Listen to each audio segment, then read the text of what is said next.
Hi and welcome to DailyO Facebook Live. It's an interesting day. It's International Yoga Day, and I'm joined by Anjana Kashyap, who has actually covered it from the spot. She's been right there. She has done some yoga today in the morning, and she's looking fresh and wonderful with all her yogic repose.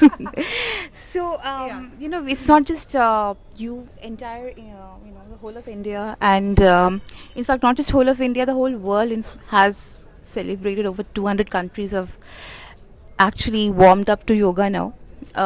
It has been ratified by the UN. There's an International Yoga Day today, and we have sort of from London, New York Times Square, London Trafalgar Square, Croatia, beaches in Croatia, Mexico.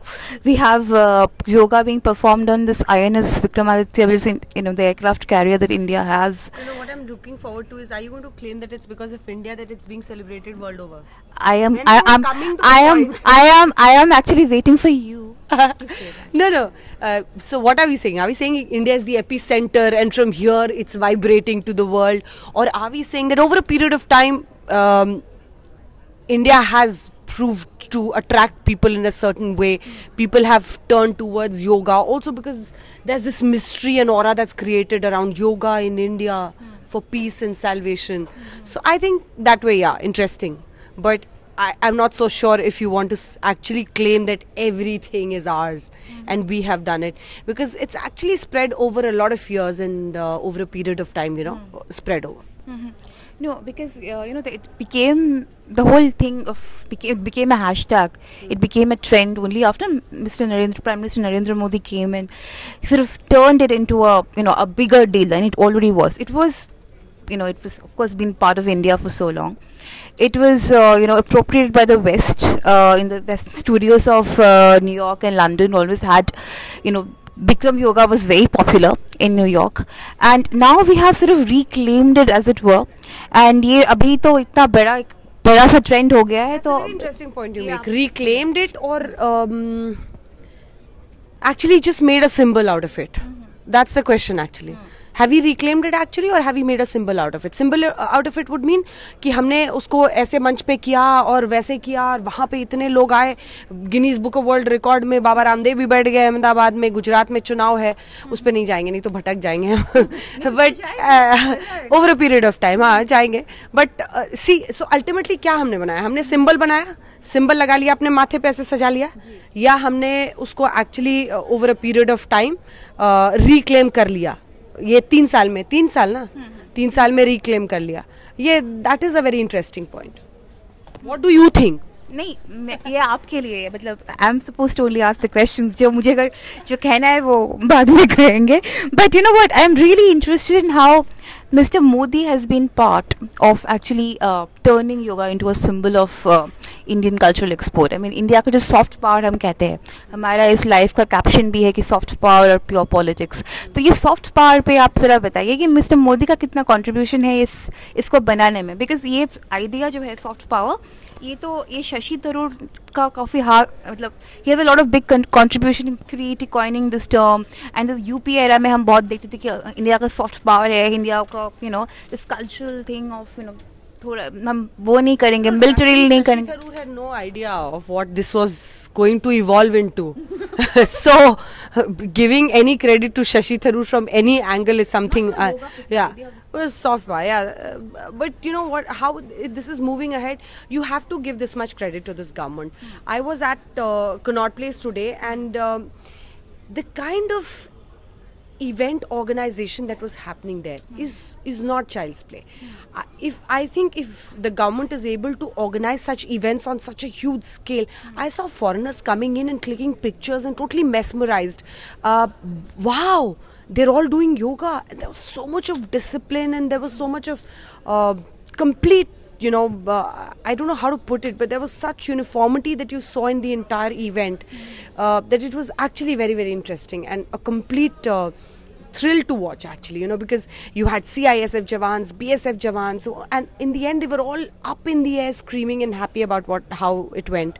And there were huge screens played up, and you could see Modi ji doing yoga there, because it started with, so the live telecast on the big screens in Connaught Place showed a little bit of Venkaiah Naidu, little bit of Ramnath Kovind who was there, but the center stage was grabbed by Mr. Modi only, so it stuck to him. The live transmission just got over to Lucknow, and then from Lucknow we had the running commentary, and Prime Minister Modi and Yogi reached their speeches. Everything was actually shown there, telecast there. So that was very interesting. But yes, you have to give credit to Modi. No one else can claim credit for this. And I think how I don't know if you've interacted with a lot of ministers in this government, all of them say that ये करना है. So they know that ये वाला करना है. ये वाला मोदी जी ने बोल दिया तो ये वाला तो करना है. तो योगा वाला करना है में है. 3 साल में अगर दिखाना है कि हमने ये कर दिया, वो कर दिया, वो कर दिया, तो जैसे वो करना है वैसे ही करना है कि लिस्ट में है. So Modi has an eye that all state governments, all ministers are at different places. They're organizing it. Everything has to be perfect to the last point. They're able to pull it through. So I think in that sense you have to give full credit to Mr. Narendra Modi for this. For popularizing yoga and actually turning into a, you mentioned a very interesting, you sort of use the word uniformity, and you also use the word event. So ye jo, I'll sort of, I'm interested in these two terms together, because ye jo event management का जो काफ़ी allegations लगता है इस government को, ये कि ये सिर्फ एक के बाद इवेंट किए जा रही है, और योगा में ऑफ कोर्स उसमें तो बहुत ही माहिर है. It's brilliant. Okay, we are joined by Preeti Choudhury, who is also a co-panelist in this live. Welcome, Preeti. So Anjana and I were discussing how Anjana had just mentioned that we must give credit to Prime Minister Narendra Modi for popularizing yoga, but the question that I was about to ask her was to this, she used two terms, event and uniformity, and I would like her to comment on the usage of these two terms. How is yoga is also a one of those events that will keep happening every year, and is there anything more or beyond this event management thing? I think Preeti would also love to comment on this. This is interesting. See, they have maintained a certain tempo. They want to keep it till there. They want yoga. They want to build on wins in elections or upcoming elections. So Gujarat and Lucknow were targeted. We know for what reasons. But beyond that, what really struck me today in CP was that people were actually very motivated, disciplined, and there was nobody behind them to make them do it in a certain manner. So on such massive scale, if you can ensure this, it's an achievement on its own. But will we ever know, Preeti, that has it gone beyond symbolism? The very fact that we have so many people today, and I'm sure, Anjana, that when you went to CP, you saw a lot of people who've coming out of their own volition, who are there of their own volition. They are students, they are youngsters. There is a sense of ownership that I believe the Prime Minister has given to the people of this country where yoga was concerned. Because till now, if you just go back in the history of yoga, it's not that our political leaders never did it. You had somebody like a Jawaharlal Nehru who does the most perfect headstand ever. Indira Gandhi has followed it. But they have done it. To give it to the people as a political leader and reclaim yoga. Yoga had become the preserve either of the rich or people who lived in Western countries or the old. So over the last 3 years, we've seen the government, I feel, give, and that's very classic Modi, because he gave a sense of pride to a Gujarati. So there was a, why does a Gujarati vote for Narendra Modi? It's not as much about anything else, but that sense of immense pride that a Gujarati feels. And that's what Narendra Modi gave them. So I feel yoga has a lot to do with that, because you've taken it back from the West and you've given it in your country, and then you've charted the course back, reclaimed it, and then you've charted the course back to the West. So, the India remains an epicenter while there are global festivities. And that kind of ownership Indians enjoy, because it gives them a sense of great pride, to be associated with something like that. Talking about how yoga is the optics are needed. They're definitely needed. So every 21st June, for whatever reasons, it's only 10 minutes. But look at the kind of optics. I just want to go into what happened today. How long did the Prime Minister actually sit with the people and perform yoga? I believe not more than 15 minutes. It was raining. the optics were, if I can say, so cool that it touched everybody. That everybody who sat next to him and said, "Arey wah, ye to PM mere saath barish mein yoga kar raha hai." You know, so all of that, it works. The optics actually work, and I think that's where it lets go of this system where it's a cycle, because people get motivated, they go out there, and then of course year after year it keeps, and it gets bigger. I think the only way forward now is, okay, everything is working. You've created a brand where India is concerned and yoga is concerned. Now you have to monetize the brand. What the West does with yoga very well. So if it's, you're talking about accessories, you're talking about clothing, you're talking about, it's time we start monetizing it, make it an industry. So we've created a brand. I think we need to create an industry around it. Yeah, to actually, create an industry around that very fact. Get jobs going. Anything, there's so many, it's mind-boggling. Let's just look abroad. There's YOLO clothes. Okay, I want to take this debate a little further. If I don't like yoga, then because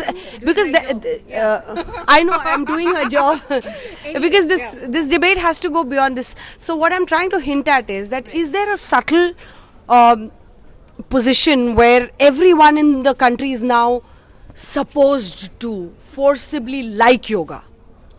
Right, the fact that it's been introduced in schools. Yeah, in schools, right. And then in offices, yes, offices are organizing events on yoga. So I'm just playing the devil's advocate before I'm judged for this.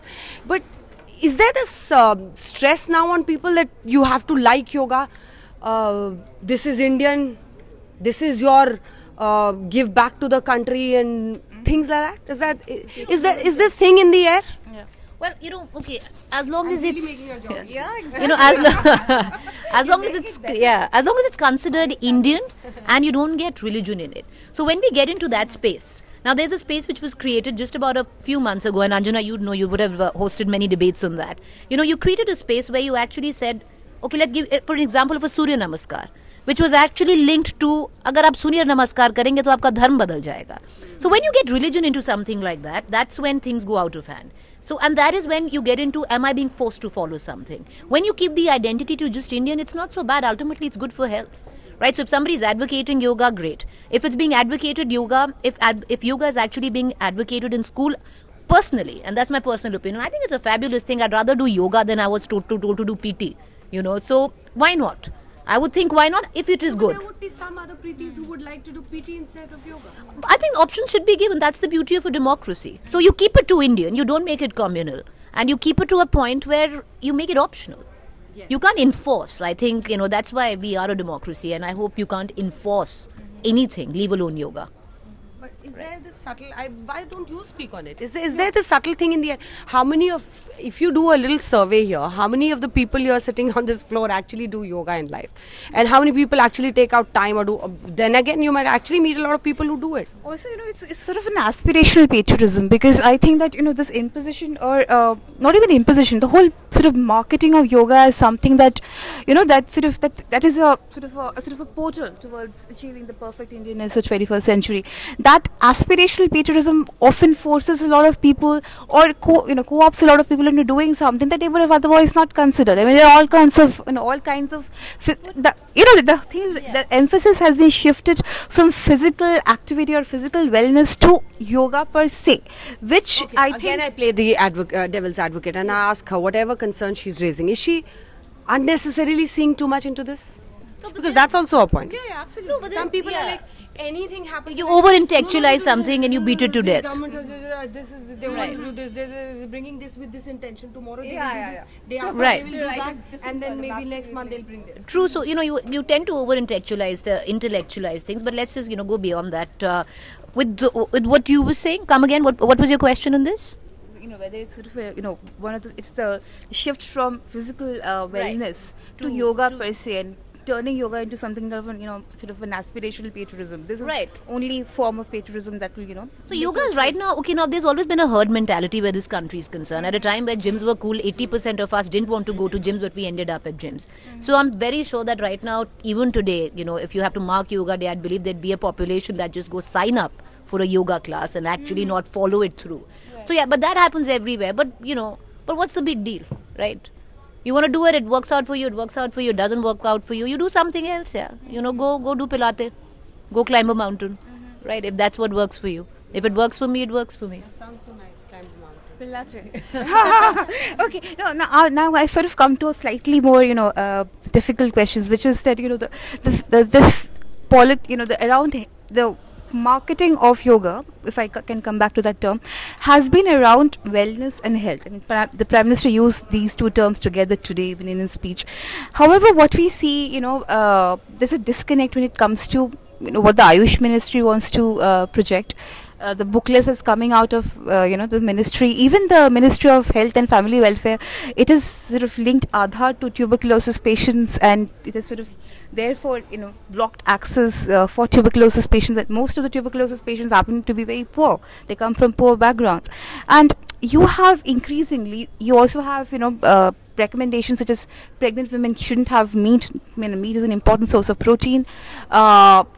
Eggs have been taken away from midday meals. So while there is this focus on wellness and health and physical activity and being physically very fit, you also have this counter trend, which is to actually limit access to health, access to healthcare, treatment, and other sorts of things. What do you think whether this is the same kind of mentality, the focus should be on yoga and alternative medicine, or this is sort of contradictory? I and Preeti have had these debates in the newsroom about whether this Ayush ministry should exist or not.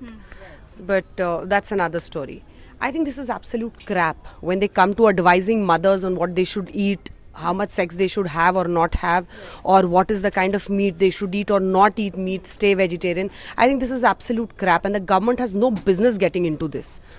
But yeah, I know you do, and that is why I'm going to put forth what I feel and wait for you to react to that. I think this is absolutely not needed, and let the woman go to the gynae and let the gynae suggest whatever she wants to do and let her follow that. And if she belongs to a certain household where she cannot afford a gynae, then things exist, because this is no more than propagating stereotypes by a government ministry. I think it's absolutely not needed, and contrary to me, will Preeti speak? No, okay, see, my problem doesn't lie with what the Ayush Ministry is saying. Because, okay, let's just look at Ayush Ministry in terms of what the booklet actually prescribed. Now, primarily, this is, these guidelines for pregnant mothers where you have to avoid sex, you have to avoid meat, is not what the Ayush Ministry or the government's trying to tell you. Now, what is the Ayush Ministry? It is Ayurveda, it is yoga, it is homeopathy, it is Unani.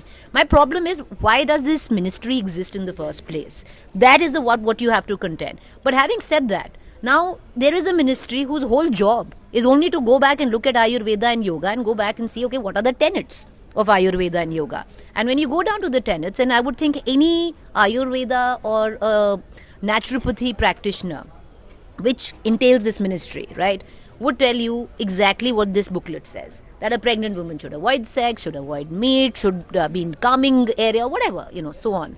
So, in that aspect, it's not saying anything wrong, right? Because ultimately it represents Ayurveda, it represents naturopathy. वही चीजें उसने उसमें लिख दी है. Exactly, those are the things. So my problem is not with that. I think we overread sometimes, and also these are only guidelines, yeah. आपको लेना है तो लो, नहीं लेना है तो मत लो. कौन बोल रहा है? Government has no business doing this. But this is so the business is you created a ministry which has no work but to go back into that still doesn't justify it, according to me, picking up these things and putting it in today's world, because these are stereotypes. If they have but they should have some doctors. No, but Ayurveda says doctors who will say exactly this. Now you want to go to an allopathy doctor, then Ayush Ministry is not your So that's precisely my point. If there are some people on the periphery, some Ayurveda doctors who are doing this, you are actually institutionalizing it through a ministry. That is totally flawed. That is totally flawed. A lot of women and a lot of tribal women actually get their source of protein through non-vegetarian food. It's a crime in a country like India. But what is Ayurveda? What are the tenets of Ayurveda? You cannot eat. I know what you're saying. I know what you're saying. But then the peripheral, again, the ministry and its existence, it comes to that. Why do you have an Ayurveda ministry? But they could have done some better constructive job, trust me. मतलब कुछ अच्छा करते, कुछ ऐसा करते जो मतलब कि किसको क्या करना है औरतों को, and forcing it down women like this. But this is what Ayurveda says. This is what natural I think I'll have to push up for the next bulletin, but you can have this interesting debate with her. Okay, see you. Anjana had to leave, but we'll continue to debate with Preeti. Preeti, Actually, it's a very interesting point that you make. There's a whole element of choice, in terms of whether you accept the recommendations of Ministry of Ayush or you don't.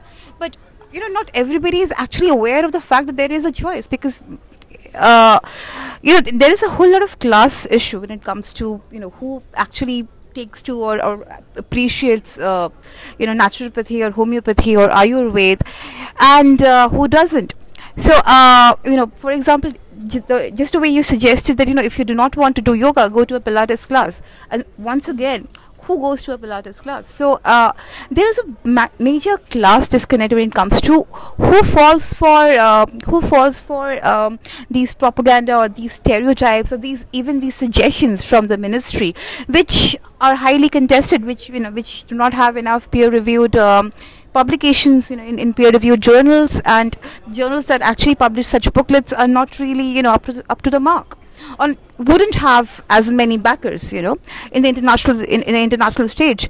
Also we need to sort of talk in Hindi because we have Ashtak viewers as well. And so I was just interested ki ye jo the and my Hindi is terrible. So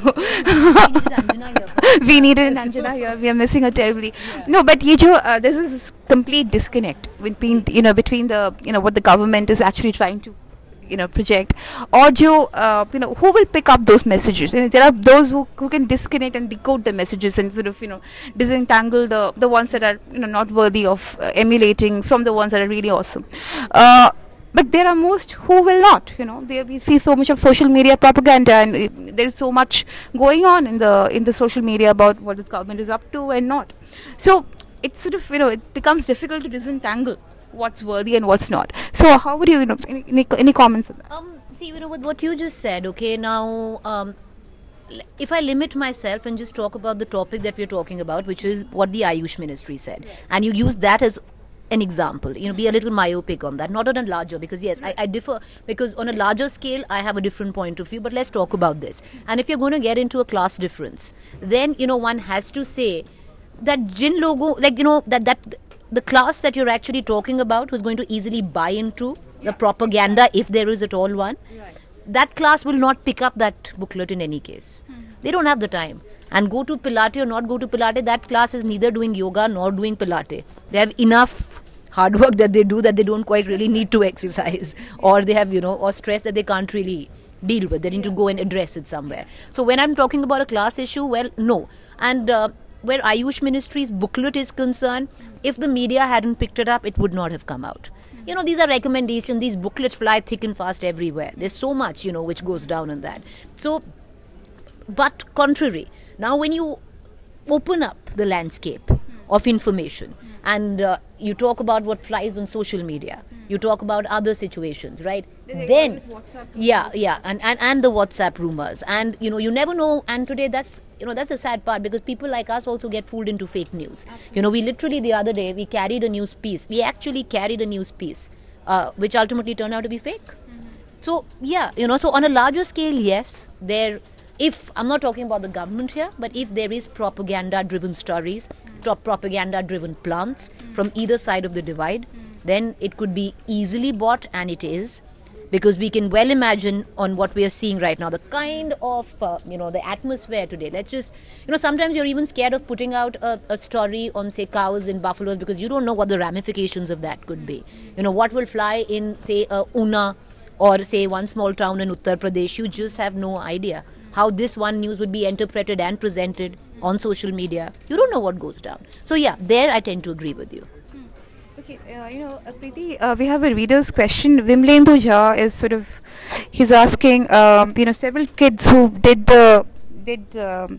Vimlendu Jha is an environmental activist, Yeah. So he's saying that several kids who actually performed with Mr. Modi today and got drenched in the rain, they have fallen sick.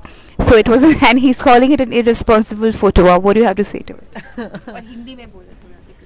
I don't know, irresponsible photo opportunity, yes, but and no, because ultimately those kids were there. They were standing, through the course of the whole night. They were there from 3 o'clock, super excited. Some of them, because I was anchoring today morning when this event was happening. So some of them, हम उनके पास live भी गए थे बहुत बार. वो तो बड़े खुश थे. And they were only bothered about one thing, कि अगर Prime Minister नहीं आए तो हमारा क्या होगा. So somewhere down the line, the Prime Minister also, because he sat and did that yoga, they were extremely happy. But yeah, tough luck with what happened with bad weather.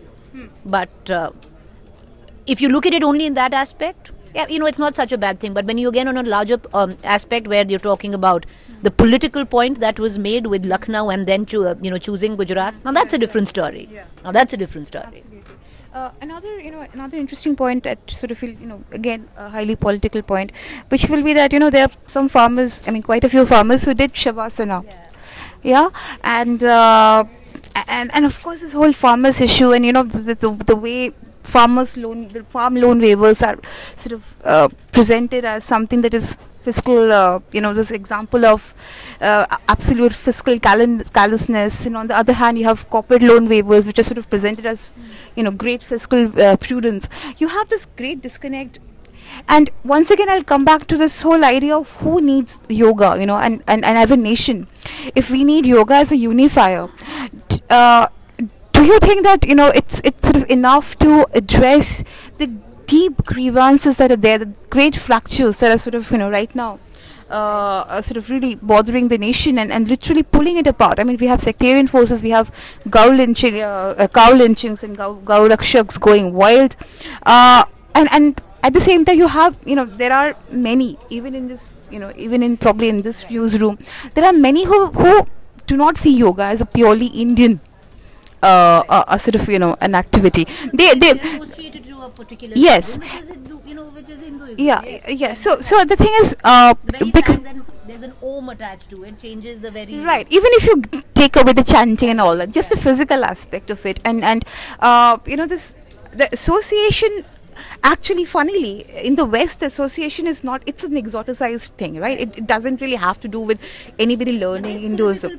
Yeah, right now the emphasis is so much for the political. So actually, so much of fronting of, so much of Hindu and the paraphernalia around it is fronted, that even those who would have done or have been doing yoga in a personal capacity have suddenly turned against it and want to reject it purely to make a political statement.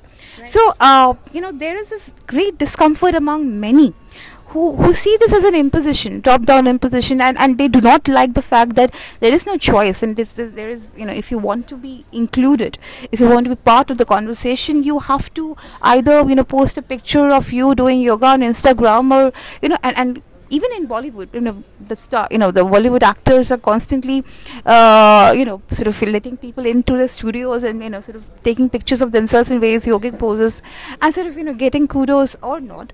So there is this one kind of one thing to which everything has got attached and everything has sort of got colored by it, for good or bad. So, if you can just comment on that. Well, the current government is perceived to have an ideology. Right. Now, whatever that ideology might be and whoever is against it, but it is perceived to have a particular ideology. The very fact that yoga was embraced by the Prime Minister, that I guess we all need to admit. It happened 3 years ago. That we admit, right? And then yes. Right. That's the reason we are discussing this today, right? And the fact that his band of ministers and the states embraced it very quickly as well.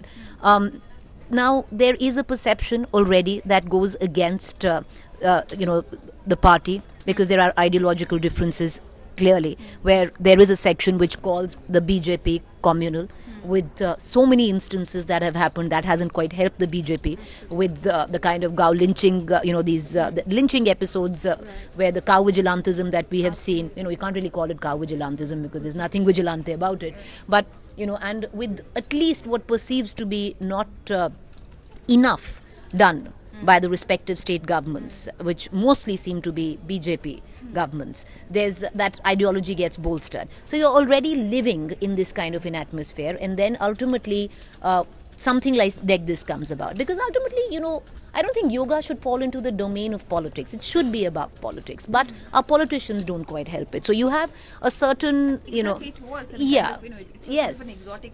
Yeah, it was, yes, but it yeah. was never this political and this. But you made it political. Now you've made it a political tool because, the current government's also done a fabulous job over the years of appropriating stuff.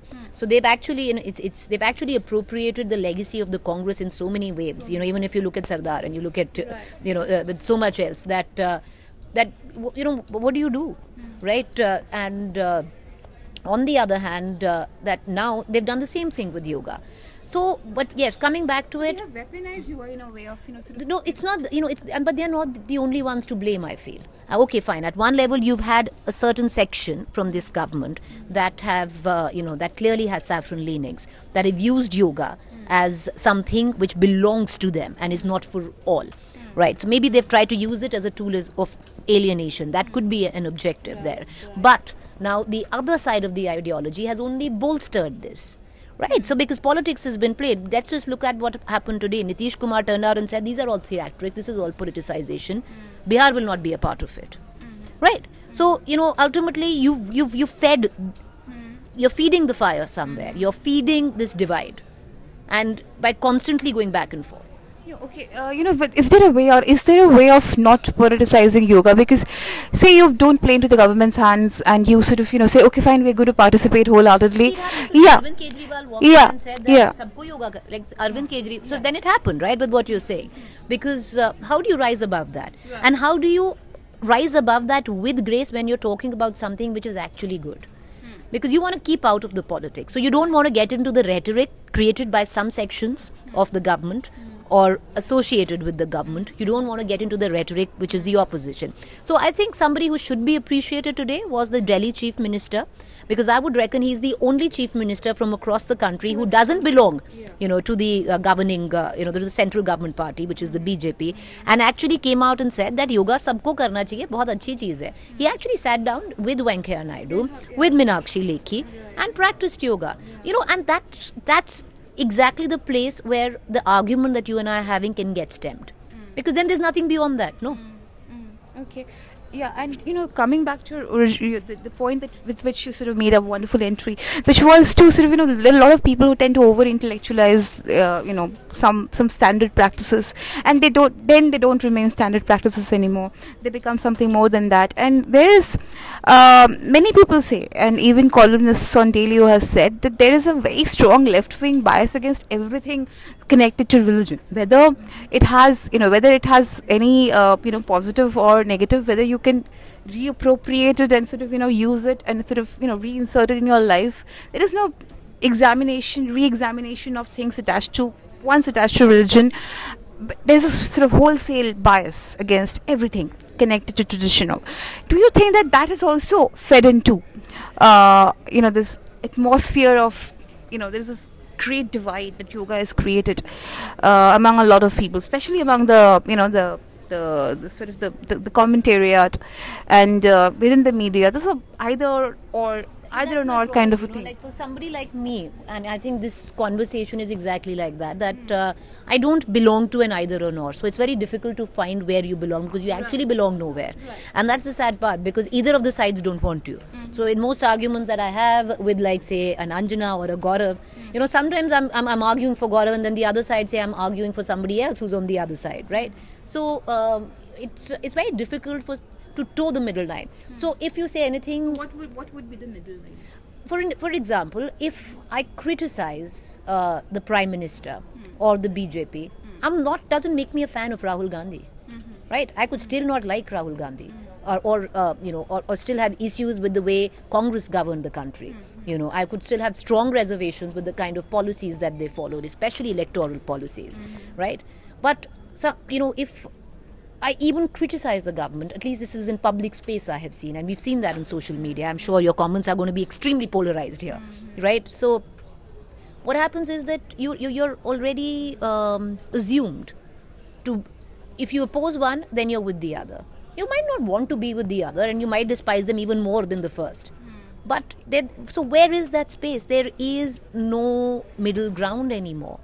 And that's the sad part, because everybody's taken their position and are ready to fight, and somebody also, who wants to, and I'm not talking about be neutral. You don't need to be neutral. It can't be that, okay, fine, this is also good, this is also good. You could have an opinion based on what the story is, what are the circumstances, what's going on, and that opinion could change.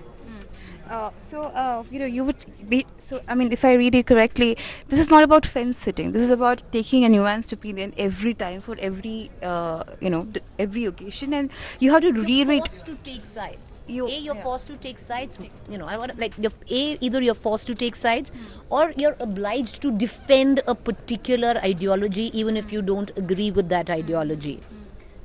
It's not that you cannot be. You're sucked into either sides of the argument, whether you like it or not. Right? If you're actually telling, if I've seen debates where somebody's gone out and said that. How can you say this about the Prime Minister, about the BJP? तुमने देखा नहीं कांग्रेस ने पिछले 60 साल से क्या किया है? अरे उसने नहीं किया होगा ना, पर ये तो नहीं है कि यहाँ पे कुछ हो रहा है. It could be, it could be either of that. Okay, Preeti, I would kind of come to my last question. And I want to talk about the body, yoga and the body. It's a physical activity after all, right? And this bodily health is currently sort of,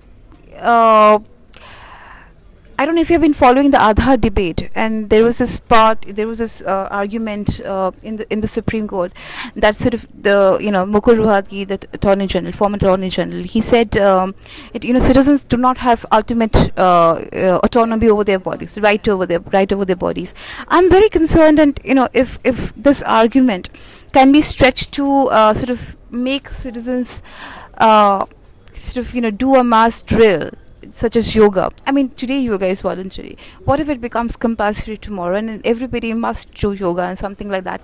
I mean, there are all kinds of legislations coming in. I'm just extrapolating into the future and sort of, because I think we're getting a little ahead of ourselves here. I don't think it'll ever be, like, till the time I believe we're a democracy. I don't think we're ever going to have something that yoga is going to be compulsory for all. But yes, in schools, there is a plan to make yoga compulsory. Yeah. So I don't think there'd be a whiplash of that kind, but I believe that they are looking at making yoga compulsory. Like, we had physical education compulsory, or we had, as we were growing up. Now, there's a flip side to it. Is yoga great? Great, yeah, it's great. But some kids might not take to it. They might take to they might take to something else. Right? They just, anything, whatever. Or no sport at all. Like you don't know which way the child leans towards. So that option. That option needs to exist, and I think that's what needs to exist. And do you foresee that option exists? I don't know. I don't know. I think that's something we need to wait and watch, especially where our education system is concerned. Because a big churn. Yeah, definitely it is going for a big churn right now. The kind of controversies that you see, and also usually textbooks are written with the current dispensation in mind. So. Earlier on, when the other government was in play, where the Congress was, so textbooks were more aligned to a ideology or a thought. Also, and that's the sad part, no? In terms of I'm not just talking about the hagiography, but textbooks sort of were written by acclaimed scholars. I mean, people who had sort of academic credentials in place. No, I don't believe that. Okay. I don't believe that. I always believe history, and I would think education as well as a part of it, is always written by somebody who's you have to be on the right side of history to be writing it. So, and I think the same thing is. Right now yoga is on the right side of history. No, I don't see. That's what I'm saying. I think we are going a little over with that. I think let's just look at yoga with what it is right now. Let's not get into politics at all. Let's just look at it as what we are witnessing where yoga is concerned, as a way of life. I think for here we just need to shut our minds and look at it the way the West looks at it. It's good for health. Let's go put our mats out and do yoga if we want to. Let's not get into it about ownership and politics. It just makes no sense. Okay, that was Preeti Choudhury joining us, and we had a very interesting and enlivening discussion. Keep watching DailyO Live. We'll be back tomorrow.